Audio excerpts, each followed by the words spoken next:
Hello and welcome students. आज हम discuss करेंगे क्लास 12 यूनिट 1 सॉलिड स्टेट का एक बहुत ही important topic that is imperfection और डिफेक्ट्स इन सॉलिड्स। ये आपके पेपर के पॉइंट ऑफ व्यू से बहुत ही इंपॉर्टेंट टॉपिक है क्योंकि बोर्ड में एटलीस्ट वन क्वेश्चन इस टॉपिक से जरूर पूछा जाता है। बच्चों, पिछले वीडियोस में हमने डिस्कस किया था कि क्रिस्टलाइन सॉलिड्स के अंदर कॉन्स्टिट्यूएंट पार्टिकल्स का रेगुलर 3 डायमेंशनल अरेंजमेंट होता है। इट मीन्स कॉन्स्टिट्यूएंट पार्टिकल्स का परफेक्ट अरेंजमेंट होता है। लेकिन हमें यह भी पता है कि परफेक्शन एक हाइपोथेटिकल टर्म है, मतलब सभी में कुछ ना कुछ इम्परफेक्शन या डेफिशिएंसीज जरूर होती हैं। इन द सेम कॉन्टेक्स्ट जो क्रिस्टलाइन सॉलिड्स हैं उनमें भी कुछ ना कुछ इम्परफेक्शन या डिफेक्ट्स होते हैं। तो सबसे पहला क्वेश्चन जो हमारे माइंड में अराइज होता है वो ये है कि क्रिस्टलाइन सॉलिड्स के अंदर इस तरह की डेफिशिएंसीज या डिफेक्ट्स या इम्परफेक्शन क्यों जनरेट होता है। तो इम्परफेक्शन जनरेट होने के मेनली 3 रीज़न हो सकते हैं। जो सबसे मेजर और इम्पॉर्टेंट रीज़न है वो ये है कि अगर क्रिस्टलाइजेशन प्रोसेस को बहुत फास्ट रेट से किया जाए या मॉडरेट रेट से भी किया जाए तो कॉन्स्टिट्यूएंट पार्टिकल्स को अरेंज होने के लिए सफिशिएंट टाइम नहीं मिलता। उस कंडीशन में क्रिस्टल के अंदर कुछ इम्परफेक्शन या डिफेक्ट जनरेट हो सकता है। इस बात को मैं आपको डायग्राम के थ्रू समझाता हूं। यहां पर आप डायग्राम में देख सकते हैं कि सपोज यहां पे इस क्रिस्टलाइन सॉलिड के पास टोटल 9 कॉन्स्टिट्यूएंट पार्टिकल्स थे, लेकिन अगर क्रिस्टलाइजेशन प्रोसेस फास्ट रेट से कराई गई या मॉडरेट रेट से कराई गई तो उस कंडीशन में इनको अरेंज होने के लिए सफिशिएंट टाइम नहीं मिल पाया और एक कॉन्स्टिट्यूएंट पार्टिकल अपनी जगह पे नहीं लग पाया। या ये भी हो सकता है कि कॉन्स्टिट्यूएंट पार्टिकल इस जगह पे ना लग के किसी और साइड पे लग जाए। तो किसी भी तरह से सॉलिड के अंदर इम्परफेक्शन या डिफेक्ट जनरेट हो सकता है। तो ये सबसे मेजर रीज़न है किसी भी क्रिस्टलाइन सॉलिड के अंदर डिफेक्ट जनरेट होने का कि अगर क्रिस्टलाइजेशन प्रोसेस फास्ट रेट से कराई जाती है या मॉडरेट रेट से कराई जाती है तो कॉन्स्टिट्यूएंट पार्टिकल्स परफेक्टली अरेंज नहीं हो पाते। इस बात को आप एक रियल लाइफ एग्जांपल से भी समझ सकते हो। सपोज आपकी क्लास के अंदर 30 स्टूडेंट्स हैं और उन्हें अपनी सीट्स पे अरेंज होने के लिए सफिशिएंट टाइम दिया जाता है। सपोज 10 मिनट्स का टाइम दिया जाता है तो सभी बच्चे अपनी सीट्स पे आसानी से अरेंज हो सकते हैं। लेकिन अगर उन्हें अरेंज होने के लिए सिर्फ 10 सेकेंड्स का टाइम दिया जाता है तो इतने कम टाइम में हर एक बच्चा अपनी रिस्पेक्टिव सीट पे नहीं जा पाएगा। हो सकता है कुछ बच्चे खड़े रह जाएं या कुछ बच्चे क्लास से बाहर ही रह जाएं। तो इस कंडीशन में परफेक्ट अरेंजमेंट नहीं हो पाएगा।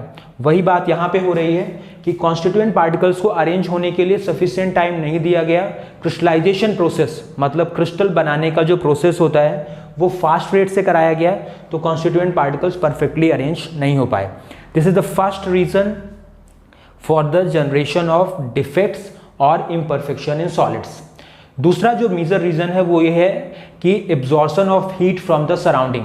सपोज कॉन्स्टिट्यूएंट पार्टिकल्स अपनी जगह पे परफेक्टली अरेंज्ड हो चुके हैं, लेकिन अगर क्रिस्टल ने या सॉलिड ने एटमॉस्फेयर से हीट एब्जॉर्ब की तो कुछ कॉन्स्टिट्यूएंट पार्टिकल्स अपनी रिस्पेक्टिव साइड को छोड़कर बाहर निकल सकते हैं। उस कंडीशन में भी सॉलिड के अंदर डिफेक्ट जनरेट हो सकता है। थर्ड जो रीज़न है वो ये है कि अगर जिस कंटेनर के अंदर क्रिस्टल फॉर्मेशन का प्रोसेस किया जा रहा है, मतलब क्रिस्टलाइजेशन प्रोसेस हो रहा है, अगर उस कंटेनर के अंदर पहले से कुछ इम्प्योरिटीज़ हैं तो वो इम्प्योरिटीज़ भी सॉलिड के क्रिस्टल के अंदर आ सकती हैं।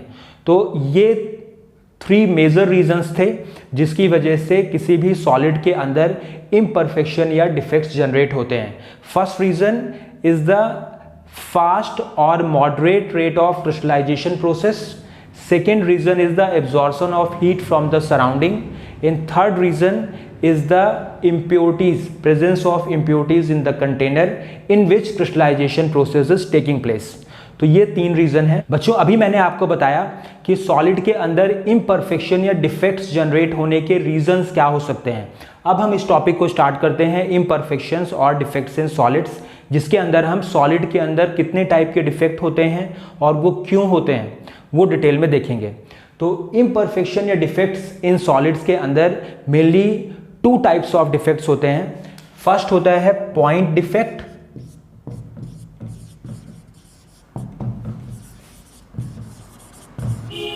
और सेकेंड होता है लाइन डिफेक्ट।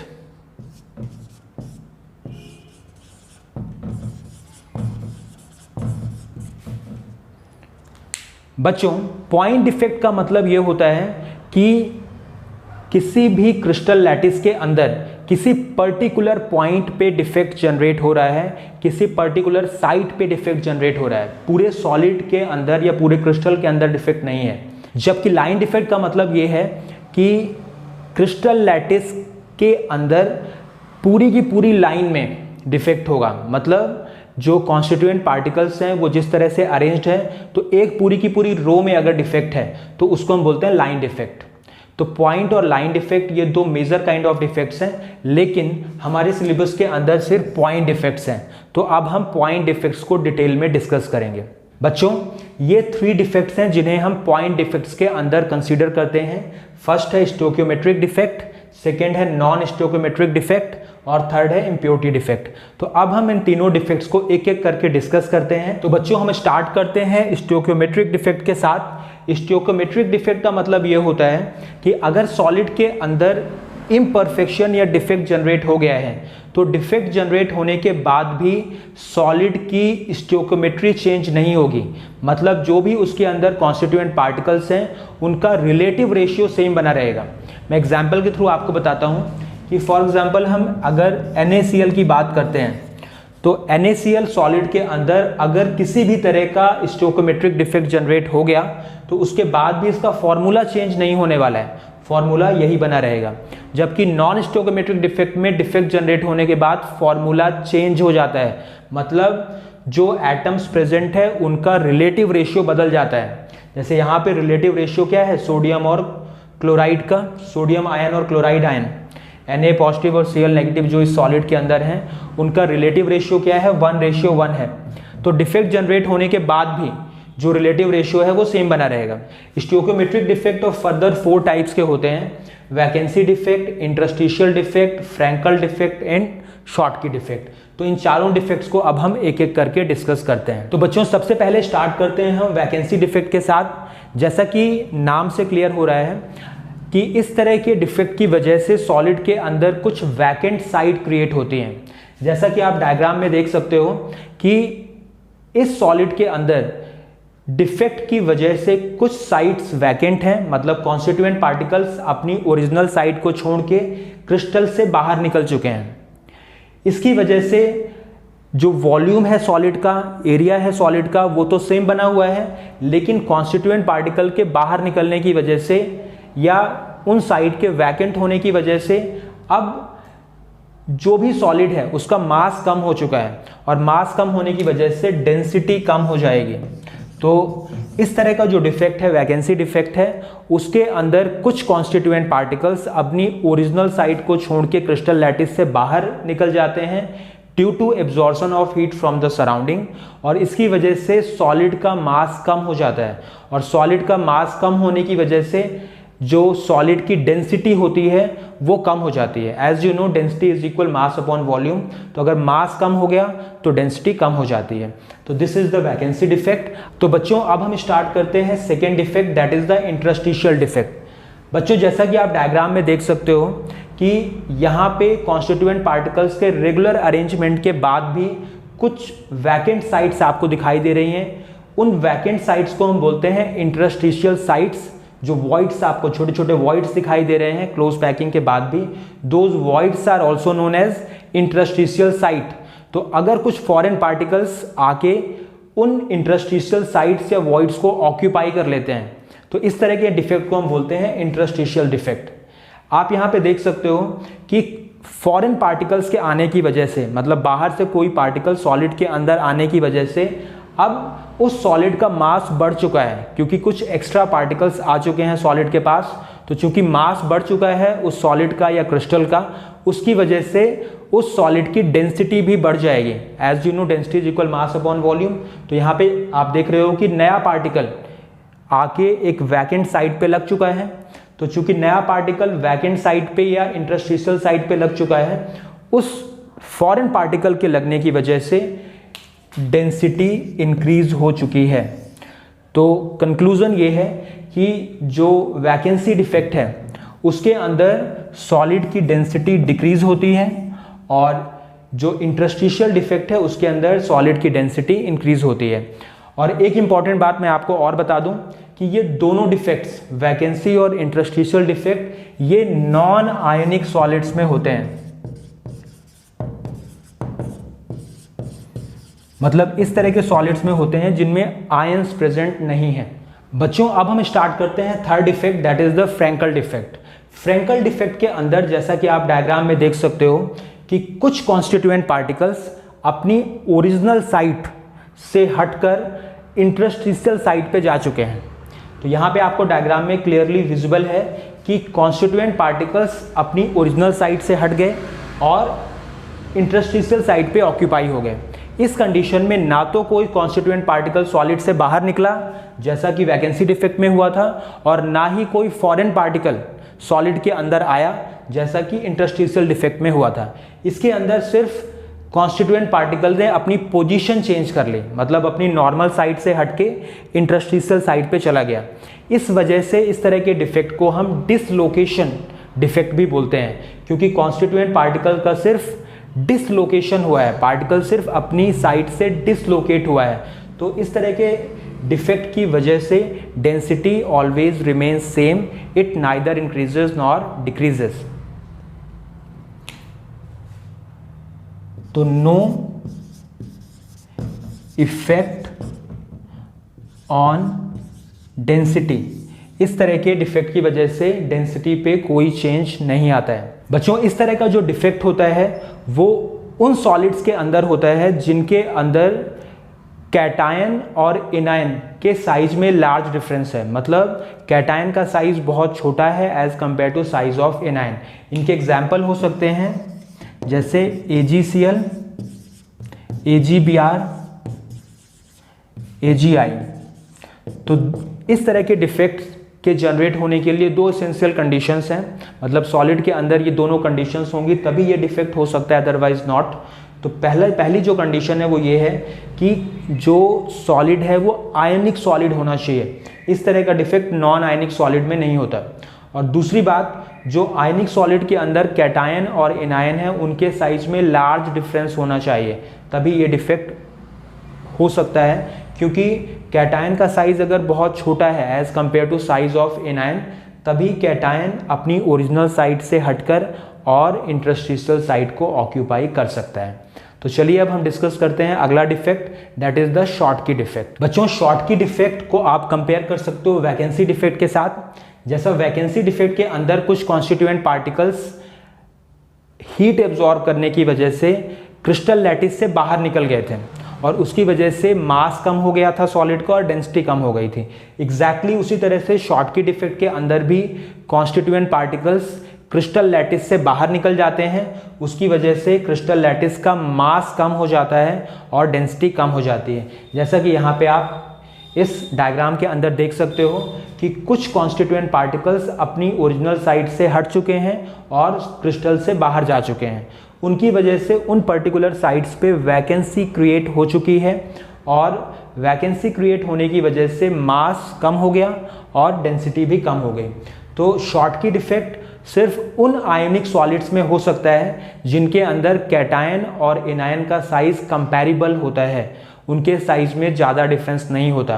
फॉर एग्जाम्पल इस तरह का डिफेक्ट NaCl, KCl, CHCl इस तरह के सॉलिड्स में हो सकता है।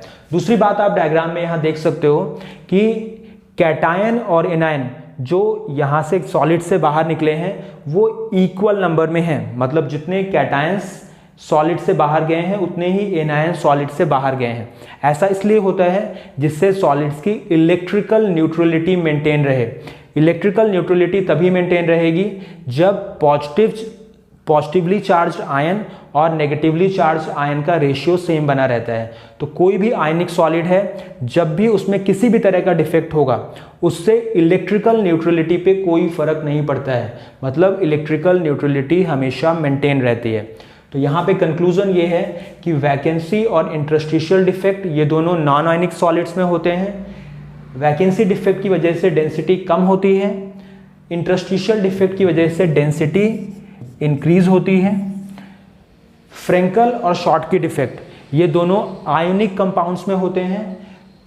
फ्रेंकल डिफेक्ट की वजह से डेंसिटी पे कोई फर्क नहीं पड़ता है, मतलब डेंसिटी ना तो इंक्रीज होगी ना तो डिक्रीज होगी। और शॉर्टकी डिफेक्ट की वजह से डेंसिटी डिक्रीज होती है। और ये दोनों जो डिफेक्ट्स हैं फ्रेंकल एंड शॉर्टकी, ये सिर्फ आयोनिक कंपाउंड्स में होते हैं। तो ये बच्चों इंफॉर्मेशन थी रिलेटेड टू स्टोइकोमेट्रिक डिफेक्ट, जो कि ये 4 टाइप्स के होते हैं।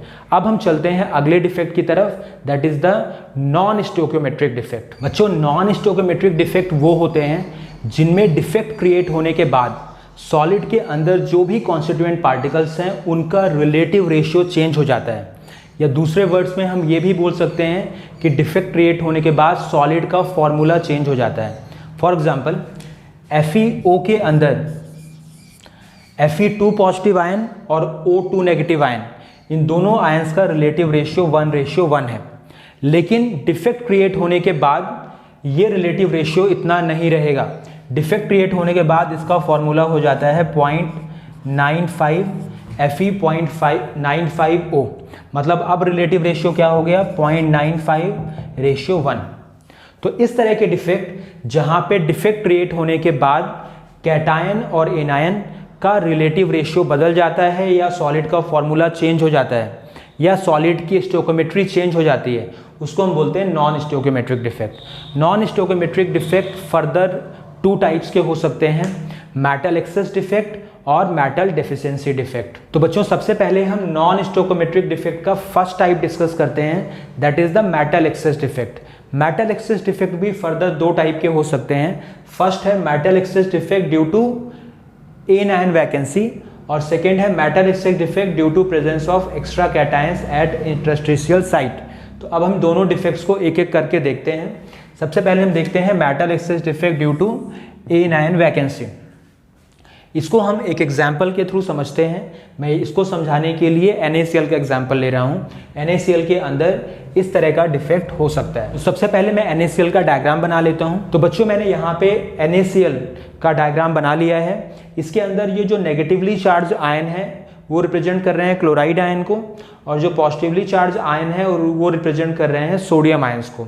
और किसी भी आयनिक सॉलिड के अंदर कैटायन का साइज हमेशा स्मॉलर होता है as compare to size of anions. तो जब भी हम NaCl क्रिस्टल को हीट करते हैं in presence of sodium vapours, तो सोडियम के कुछ एटम्स आकर NaCl क्रिस्टल के ऊपर एब्जॉर्ब हो जाते हैं। जैसे यहाँ पर हमने ये NaCl क्रिस्टल को अगर हीट किया in presence of sodium vapours, तो सोडियम के कुछ एटम्स आकर यहाँ पे NaCl क्रिस्टल के ऊपर एब्जॉर्ब हो गए। एट द सेम टाइम कुछ नेगेटिवली चार्ज्ड आयन हीट मिलने की वजह से अपनी ओरिजिनल साइट से हटकर क्रिस्टल लैटिस से बाहर निकल जाएंगे। तो ये नेगेटिवली चार्ज आयन हम अज्यूम कर लेते हैं कि ये अपनी लैटिस साइट से हट गया और ये क्रिस्टल लैटिस से बाहर निकल गया। क्रिस्टल लैटिस से बाहर निकलकर ये सोडियम के साथ अटैच हो गया। At the same time sodium ने इलेक्ट्रॉन लूज किया हीट मिलने की वजह से, तो सोडियम कन्वर्ट हो गया Na पॉजिटिव में, और जो इलेक्ट्रॉन सोडियम ने लूज किया वो इलेक्ट्रॉन आकर इस साइट पे अटैच हो जाता है जहां से कि नेगेटिवली चार्ज आयन बाहर निकला था। इस इलेक्ट्रॉन के आने की वजह से सॉलिड का कलर चेंज हो जाता है। इस साइट को जहां पे इलेक्ट्रॉन आ चुका है उसे हम बोलते हैं F सेंटर। ये F जो है एक जर्मन वर्ड फार्बेनजेंटर से लिया गया है।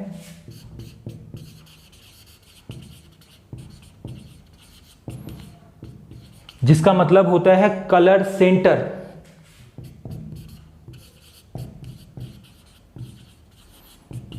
क्योंकि इस तरह के डिफेक्ट क्रिएट होने की वजह से सॉलिड का कलर चेंज हो जाता है, और कलर चेंज का रीजन ये है कि जो ये इलेक्ट्रॉन्स हैं वो विजुअल लाइट को एब्जॉर्ब करके कुछ एनर्जी गेन करते हैं, उसकी वजह से वो एक्साइटेड स्टेट में चले जाते हैं, जिसकी वजह से सॉलिड का कलर चेंज हो जाता है, और इसको हम बोलते हैं F सेंटर या फार्बेनजेंटर सेंटर। तो ये था metal excess defect due to anion vacancy. अब हम डिस्कस करते हैं मेटल एक्सेस डिफेक्ट का second type, that is metal excess defect due to presence of extra cations at interstitial site. बच्चों इसके लिए मैं एग्जांपल ले रहा हूँ जिंक ऑक्साइड का। अगर जिंक ऑक्साइड को हीट किया जाता है तो इस तरह की रिएक्शन होगी। जिंक ऑक्साइड को हीट करने पे इसके जो कॉन्स्टिट्यूएंट आयंस हैं वो सेपरेट हो जाएंगे, मतलब Zn2 positive in O2 negative. O2 negative को हम हाफ O2 प्लस 2 इलेक्ट्रॉन इस तरह से भी लिख सकते हैं। तो हम ये कह सकते हैं कि ZnO को हीट करने पे ये Zn2 पॉजिटिव हाफ O2 और 2 इलेक्ट्रॉन में कन्वर्ट हो जाता है। अब जो ये ऑक्सीजन के एटम्स हैं वो सॉलिड से बाहर निकल जाते हैं और ये नेगेटिवली चार्ज आयन कम हो गया, उसकी वजह से सॉलिड के अंदर मेटल एक्सेस में आ जाती है। तो मेटल यहाँ पे क्या होगा कि मेटल एक्सेस में आ रही है due to presence of these extra cations in interstitial site. तो इसको समझने के लिए मैं सबसे पहले इसका डायग्राम बना के आपको बताता हूँ। तो बच्चों मैंने यहाँ पे जिंक ऑक्साइड सॉलिड का डायग्राम बना दिया है। अब अगर इसको हीट किया जाता है तो जैसा कि हमने केमिकल रिएक्शन में देखा था, हीट मिलने की वजह से zinc oxide Zn2 positive half O2 और इलेक्ट्रॉन्स में कन्वर्ट हो जाता है। तो जब इस सॉलिड को हीट किया जाएगा तो ये जो ऑक्सीजन है वो तो क्रिस्टल लैटिस से बाहर निकल जाएगी, बचेगा क्या, सिर्फ Zn2 पॉजिटिव और इलेक्ट्रॉन। तो जो Zn2 पॉजिटिव है, जैसे अगर हम इस पार्ट को एग्जांपल लेते हैं Zn2 पॉजिटिव और O2 नेगेटिव, ये एक पार्ट को दिखा रहा है ZnO के। तो जैसा कि केमिकल रिएक्शन में है, यहाँ पे ऑक्सीजन तो बाहर निकल गया क्रिस्टल लैटिस से, ऑक्सीजन बाहर निकल गया, लेकिन इसके इलेक्ट्रॉन बचे हुए हैं। वो इलेक्ट्रॉन किसी भी इंटरस्टिशियल साइट पे जाकर लग जाएंगे। जैसे इलेक्ट्रॉन इधर लग गया इस इंटरस्टिशियल साइट पे और इलेक्ट्रॉन यहाँ लग गया। ये किसी भी इंटरस्टिशियल साइट पे लग सकते हैं, तो ये किसी भी साइट पे अटैच हो सकते हैं। साथ ही Zn2 पॉजिटिव भी किसी भी इंटरस्टिशियल साइट पे लग जाएगा। और इतना पार्ट कम हो गया सॉलिड का। तो आप यहाँ देख सकते हो कि इस सॉलिड के अंदर अब क्या चेंज आया। पहले Zn2 पॉजिटिव और O2 नेगेटिव इन आयंस के नंबर इक्वल थे, जितने Zn2 पॉजिटिव थे उतने ही O2 नेगेटिव थे। लेकिन अब Zn2 पॉजिटिव का नंबर ज़्यादा हो गया क्योंकि O नेगेटिव कम हो चुके हैं। तो O नेगेटिव कम होने की वजह से पॉजिटिवली चार्ज आयंस का नंबर बढ़ गया, मतलब मेटल का नंबर बढ़ गया। मैं आपको एक बात और बता दूं कि किसी भी आयनिक सॉलिड के अंदर जो पॉजिटिवली चार्ज आयन होते हैं वो हमेशा मेटल के एटम होते हैं, और जो नेगेटिवली चार्ज आयन होते हैं वो हमेशा नॉन मेटल के एटम होते हैं। तो ये पॉजिटिवली चार्ज आयन का नंबर बढ़ चुका है, इसकी वजह से मेटल एक्सेस में आ चुकी है। और ये क्यों एक्सेस में आई, क्योंकि जो कैटायंस हैं वो इंटरस्टिशियल साइट पे लग चुके हैं। तो this is all about metal excess defect due to presence of extra cations at interstitial site. अब हम चलते हैं नॉन स्टोइकोमेट्रिक डिफेक्ट के सेकेंड टाइप की तरफ, that is metal deficiency defect. बच्चों मेटल डेफिशिएंसी डिफेक्ट सिर्फ उन सॉलिड्स में हो सकता है जिनके अंदर मेटल्स वेरिएबल वैलेंसी शो कर सकते हैं। फॉर एग्जाम्पल FeO के अंदर जो मेटल है दैट इज आयरन, वो दो डिफरेंट ऑक्सीडेशन नंबर्स में हो सकती है, that is Fe2 positive and Fe3 positive. तो इस सॉलिड के अंदर FeO के अंदर मेटल डेफिशिएंसी डिफेक्ट हो सकता है।